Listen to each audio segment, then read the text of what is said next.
Do you remember those times when you'd sit down on a Sunday afternoon to look at the family albums and relive all those captured moments?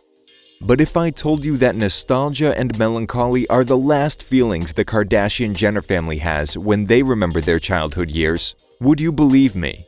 What's more, and even worse, I could say that some memories make them even tremble with terror. If you think I'm exaggerating, keep watching, because in this video I'll show you that I'm serious.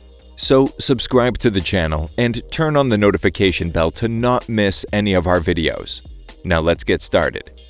Kris Jenner was born on November 5th, 1955. So at the end of last year she had her 64th birthday. And to celebrate, Kim came up with the great idea of going back to the house where they grew up, along with her birthday girl mother and her sisters. None of them could hold back the tears.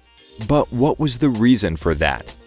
And it's only when I tell you the anecdotes, scandals, and other rumors that all the members of one of the most famous families on American TV experienced, you will know why I said so.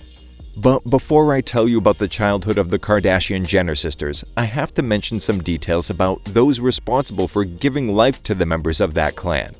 Of course, I'm talking about Kris Jenner and the late Robert Kardashian.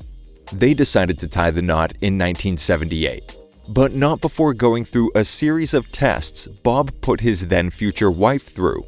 And it's that, according to what was said by Joni Migdal, the childhood best friend of Kris's first husband, Robert wanted his life partner, the mother of his children, to be the personification of the so-called good wife.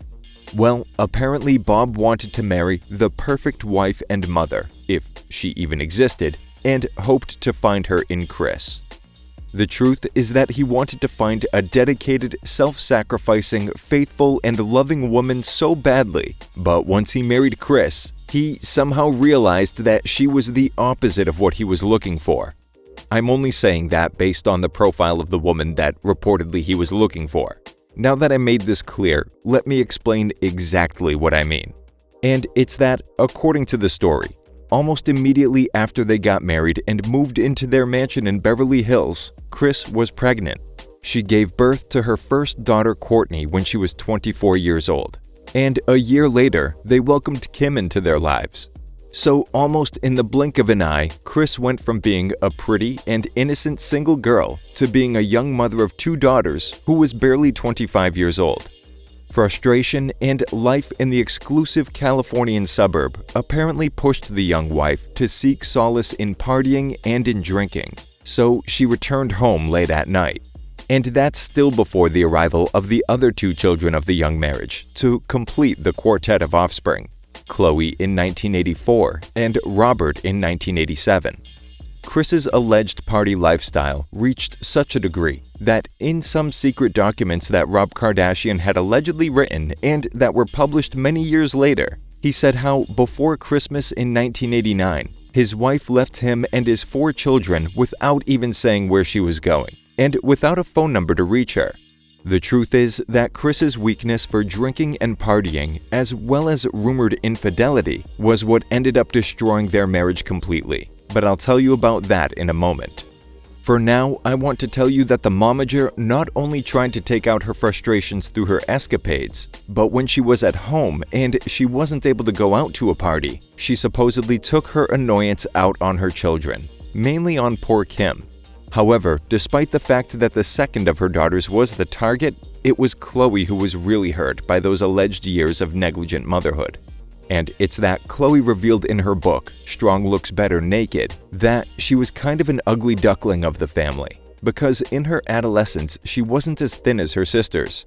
That, added to the insecurities caused by a supposed bad mother at home, made her an easy target for the bullies at her school. But the most terrible thing is that it wasn't only her classmates that made fun of her, but also her teachers. And Khloe remembers one of them perfectly. As written in her book, although he never directly told her that she was fat, she's completely sure that the hints were directed at her. Khloe's defense mechanism was rebellious behavior. In fact, one time when she was barely 14 years old, the disobedient Khloe stole the keys to the family car and ran away from her house to go see her boyfriend. By the way, the guy was 4 years older than her. Years later, the member of the Kardashian clan admitted during an interview with The View that she had done more to look cool in the eyes of her then-boyfriend than she would have liked to. When Kris saw that the thing had gotten out of control, she decided to hire some babysitters to help her in taking care of her children. And it's one of them in particular that I want to tell you about. Her name is Pam Behan. She's a former housekeeper of Kris's. A few years ago, she published her memoirs called Malibu Nanny: The True Adventures of the Former Kardashian Nanny.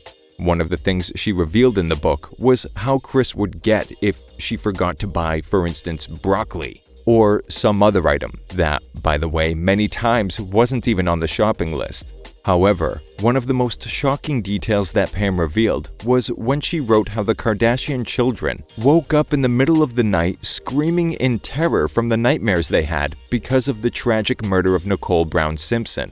For those who don't know, Nicole was the wife of the former football player OJ Simpson, the main suspect in the crime. But it turns out that the Simpsons were great friends with the Kardashians.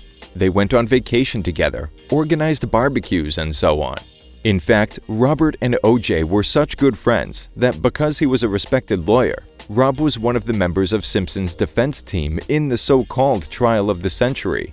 But I won't tell you more because you can see it for yourself in the successful Netflix series, American Crime Story: The People vs. O.J. Simpson. Have fun.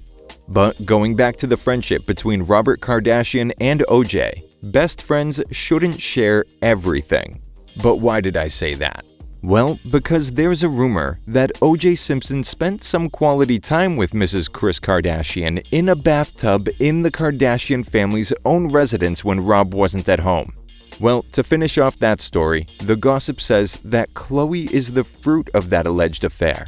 And now that I've mentioned her again, as written by the former babysitter, it was precisely Khloe and Robert who had nightmares most often. An interesting detail is that, according to various sources, Kris always knew or at least suspected that O.J. Simpson was guilty of taking the life of his ex-wife and a great friend of hers. Actually, Kris liked Nicole so much that later when her daughter Kendall was born, she chose Nicole as her middle name to pay tribute to her late friend. But then, if Kris loved Nicole so much, the affair she and O.J. reportedly had wouldn't make much sense, don't you think? Well, no. But after you hear what I'm going to tell you next, it's very likely that you'll have doubts. Well, in 2013, Ellen Kardashian, the ex-wife of the late Robert, revealed that she had once told him that he wasn't the biological father of Khloe.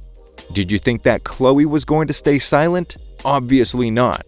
At the time, the alleged unconfirmed daughter of O.J. Simpson stated that it seemed too strange to her that 10 years after her father's death, Ellen brought to light a gossip like that. Listen, you can talk about me and my sisters all you want. Do not talk about my dad. He's not here to defend himself, were Khloe's exact words. But guess what? It wasn't only Robert's ex-wife that spoke about Kris's alleged affairs. And it's that it was her own sister, if you can still call her that told Star Magazine that it's very likely that her sister was unfaithful. But no, she didn't talk about the supposed fling with O.J. Simpson, but about the romance she supposedly had with the former soccer player Todd Waterman. Kris had allegedly told Robert that Waterman was her tennis instructor. And in fact, it was that guy himself who once recalled those years of madness and frenzy. According to him, one time even the poor Khloe was in the backseat of the car while he and Kris went at it. In addition, in an interview with Page 6, Todd stated that Kris spoiled him with private parties and for which she paid all of the expenses with the money of her then-husband Robert. And it was precisely that romance that caused their divorce in 1991. That same year, Kris remarried, but this time with who was then known as Bruce Jenner. However, the beginnings of this new marriage were not easy at all, because supposedly the presence of Bruce was not at all pleasant, especially for Kourtney. It's because apparently when Kris's new husband tried to approach her and make a bond, she replied that he should leave her alone and that he wasn't her dad. As if that wasn't enough. And since we're talking about Bruce and childhood memories, something that both Kendall and Kylie remember, the two daughters that he had with Kris, is how their dad loved to dress up every morning just before taking them to school.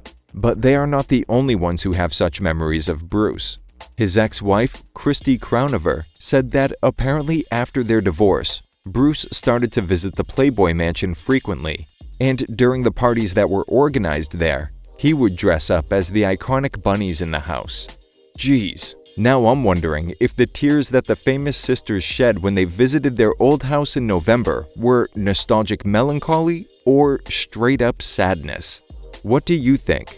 Have you heard about all those Kardashian-Jenner stories from the past?